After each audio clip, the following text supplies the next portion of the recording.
Hi, my name is Chris Smith. I'm Executive Director of Boston After School and Beyond, and I'm pleased to be with the Education 360 Alliance.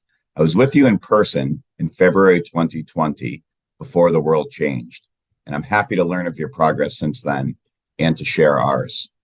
First, I'd like to establish why we're here together and the problem we're attempting to solve. Young people spend 80% of their waking hours outside of school. When you add up the hours after school, weekends, and summer months, that's a lot of time.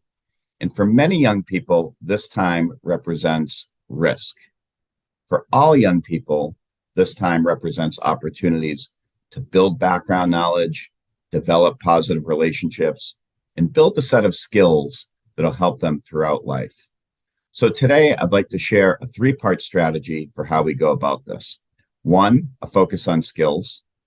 Two, an effort to make the entire city a classroom so that we have multiple agencies engaged in students' development.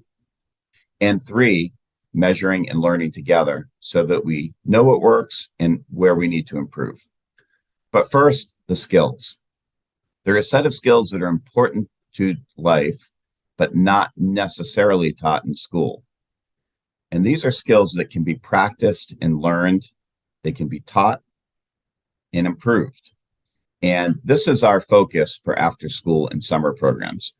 We codify these skills in the Achieve, Connect, Thrive framework. And you can see these skills and dispositions in three domains. The Achieve domain includes critical thinking. So how well do you analyze and synthesize information? Creativity. Can you use resourcefulness and imagination to solve a problem? Perseverance. Can you get back up after a setback? Can you pursue a long-term goal through different obstacles? The Connect domain, these are interpersonal skills. So these are how we relate to one another. For example, social awareness and relationships. Communication. Can you convey an idea not just well, but persuasively? And teamwork. Can you work not just alongside other people, but with other people collaboratively in order to solve a problem? And then finally, the Thrive domain. These are really dispositions and attitudes as much as skills. Growth mindset, self-efficacy, and self-regulation. Or in summary, do you believe that your effort will pay off over time? Can you manage your emotions to get there? Taken together, these are a set of skills that are fertile ground for development for young people and for after school and summer programs to contribute to, and even for building bridges to universities and the workplace. Now, you might ask, how do we develop these skills with young people? Our approach is to build on their interests through a network of after school and summer programs. And so you can see here, this is a map of programs from the Boston Harbor all the way to the Blue Hills. We have nature-based programs. We have university-based programs, community-based programs. The idea is that the diversity of programs is a strength because they can match the diverse interests and needs of young people, engage them on their own terms, and then draw them into the learning and development process.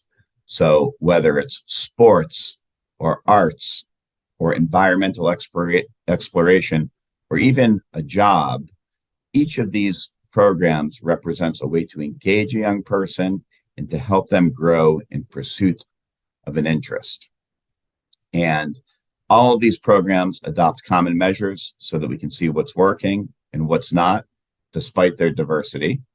And what we're most proud of is that they've come together to reinvent summer school.